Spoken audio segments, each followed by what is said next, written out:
Today's Easter, and I wanted to, when you say it, Easter is already past.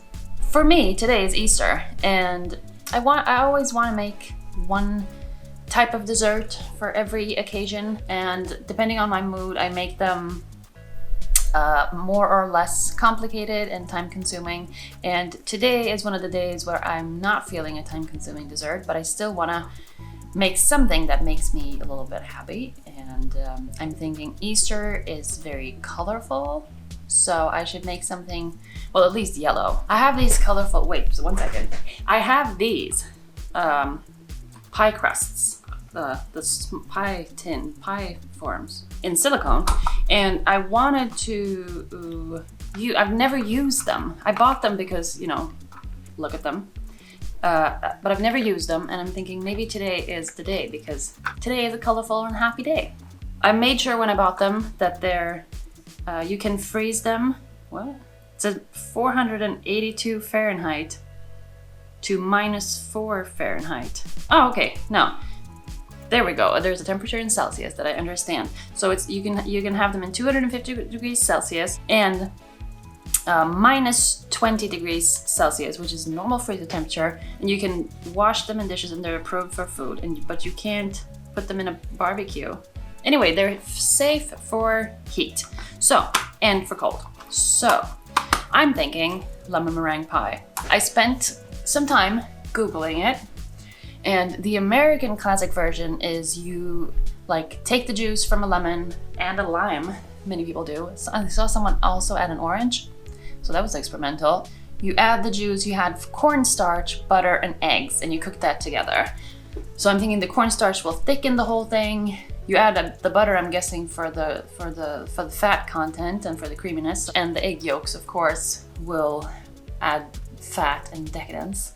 But I'm thinking that's I saw a recipe by a Swedish baker who I usually like her stuff. We kind of reason the same way and tastes and stuff, and she had condensed milk, and I have a can of condensed milk. So I'm thinking we do a condensed milk lemon thing, and instead of making our own crust, we use a digestive crust. But a digestive crust, which is like a graham cracker crust, but a Swedish version, or maybe even a British version. I don't know if British people have graham crackers.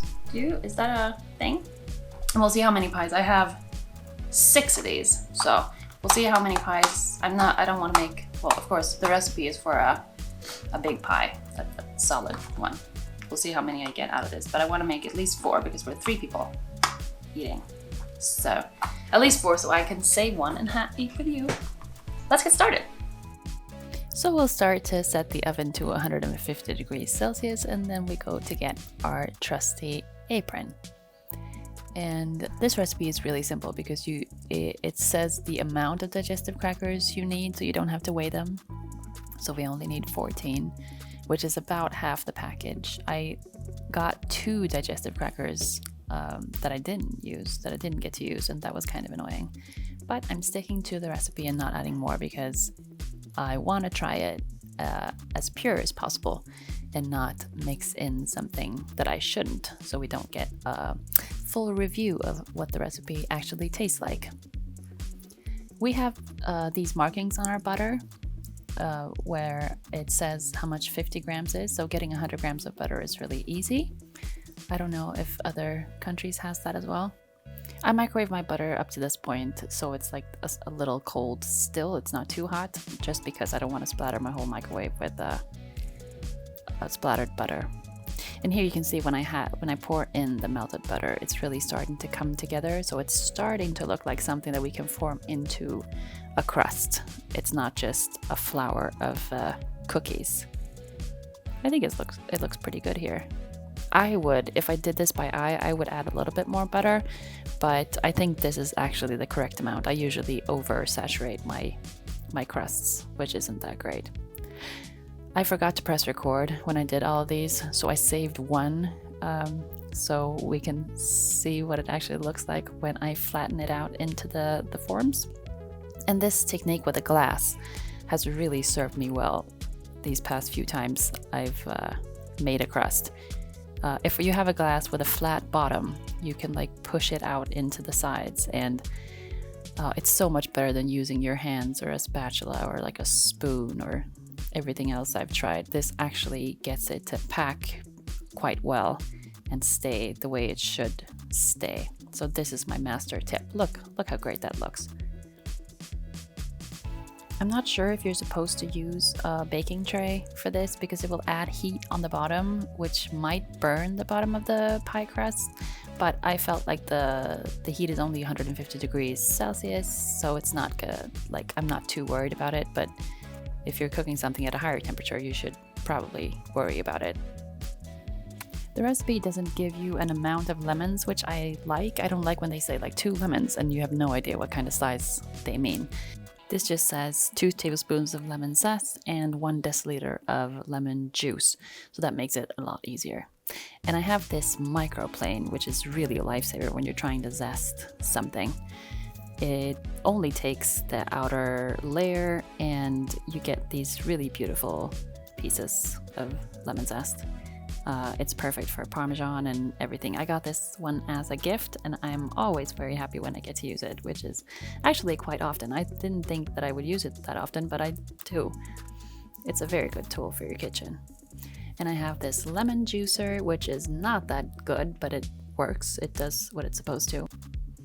I'm thinking because I zested both the lemons, they're not going to survive that long in the kitchen, in the fridge. So I'll just juice both of them and see if I need all of it or if I have some to spare. Now it's time for all the eggs. So we're going to use 5 eggs and we're going to separate them into whites and yolks. And the whites we'll use later for the meringue and the yolks we'll use inside the pie. And I know now that you're only supposed to use 2 egg whites for the meringue later, but I didn't read that properly, so I'm using all 5. So all reviews on the meringue later you can kind of ignore. Anyway, this is my favorite way of separating eggs using my hands. I have used but I have used the keeping it in the shell method before, and I always feel like that just cracks the yolk. This way, having it in your hand, it's really soft and you don't crack the actual yolk and get the yolk into the meringue, because it's very crucial with meringue that you don't get any fat into it, because then it might not whip.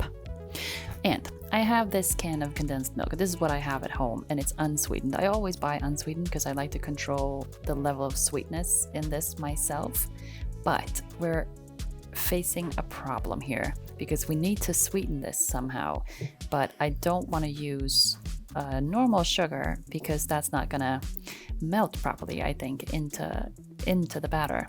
So I have this idea that I should use a syrup, and I have date syrup, but the problem is that it's brown. And after tasting this, I realized we're gonna need quite a lot. So we're gonna sacrifice the yellow color, which was kind of the point of doing the whole thing, for the taste, but that's worth it. I always think that taste is more important than the look, and that's why I'm so lousy at plating things. But I make things that taste good, at least I think so. I really don't understand how I can fail with everything I do and it still comes out okay and people like it, but seriously, I fail with at least one thing every time I make something. So I'm just eyeballing the juice here. I feel like I added more than 1 deciliter, but I wanted to add all of it, but I didn't dare to add all of it because I was afraid that it was going to make the filling too wet, so it wouldn't set in the oven. And I remembered I have this jug, so I can easily pour the batter into all the forms, which makes it so much easier than if I try to scoop it and things. This is really a trusty advisor, no, a trusty friend in the kitchen, this jug. You can see there's lumps, but that's actually the zest, I think. There weren't any actual lumps in the batter. And sadly, now the batter is all brown. It should be bright and yellow, but it's not. So it doesn't look as appetizing as it maybe should, but I'm really happy about the way the forms look. They look really pretty and happy. So it's still giving an Easter vibe. and we put that into the oven at 170 degrees, and this is what they look like when they come out. I tried to take them so they still had a little bit of a, not a jiggle, but like they weren't too hard in the center. I might have left them in for a little bit too long, but like when I touched them, they had like a spongy, like they bounced back. They weren't like, yeah, they had set. That's what I'm trying to say, I think. And they look really good. And I'm just transferring them to another tray and leaving them to cool. It looks like it's in the middle of the night, but it's not. It's just a few hours later. I don't know why it looks so dark, but the pies have been chilling for a few hours in the fridge. So now they're like nice and cool, and it's time to do the meringue. And yeah, now we know that this is way too much egg whites for all the amount of sugar we're adding, but the egg whites are ripping up really nicely. They're turning fluffy and like smooth. And you're supposed to add the sugar in and then melt it over, not melt it, like have it over a water bath to melt the sugar crystals, because otherwise, since we're not going to cook the meringue in the oven, the sugar is not going to melt. And it's the exact problem that I was worried about inside the pie, and now we have it on the meringue as well. So this is the first time I'm trying out this water bath thing, and it's why I have this bowl, this like steel, whatever, metal bowl, so it can take the heat, and I'm just holding it over, and look how like that melted together. Can you see that the texture is smoother now than it was before? I don't know, I felt like that actually did something good, and it's peaking. The meringues are peaking, but we know I should have added more sugar, so it would probably look glossier if I did it correctly. But it looks good still. That's why I wasn't so suspicious about what it looked like while I was doing it. I'm not nervous about taking these out actually, because they're silicone. The forms are silicone, so it should really let go nicely. But the bottom is kind of, it's not sticking, but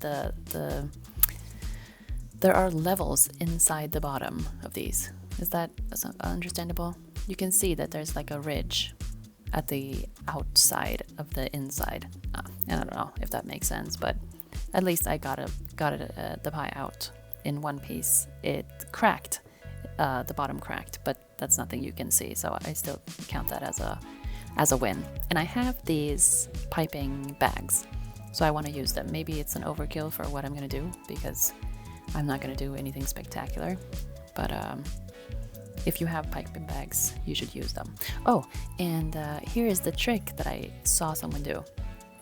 You put what you're going to pipe into the bag, and you spin it to get it all to the bottom, and that surprisingly worked really well. I don't think I got any air out of the meringue or anything. Like, it didn't ruin the filling. It just all went to the bottom without any struggle. I cut this at an angle because I thought that maybe that was a good idea, but then it just turns out like these, and it kind of looks like chickens, which is appropriate for Easter, but it's not really appropriate for anything else. But it's really satisfying piping this out. I still think the meringue looks good, so even though we know it's a failed meringue, it still looks like it's maybe not a failed meringue, just it looks appropriate, or what we will say. I don't know. Now I'm just hypnotized by the piping of this.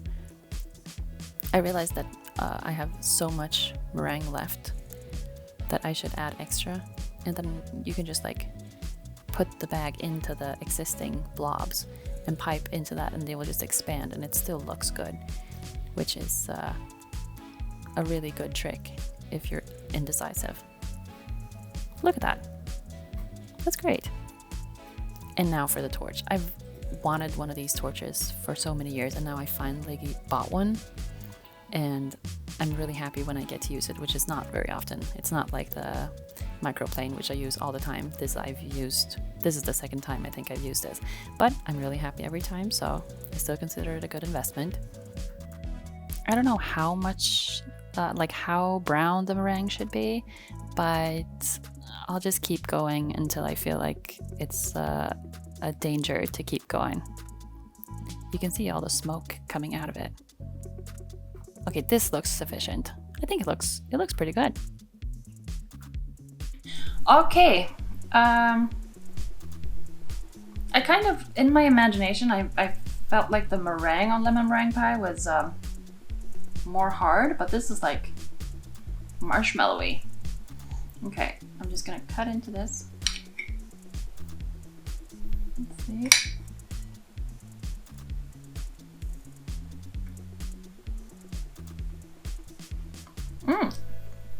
But it tastes like lemon. Well, see that?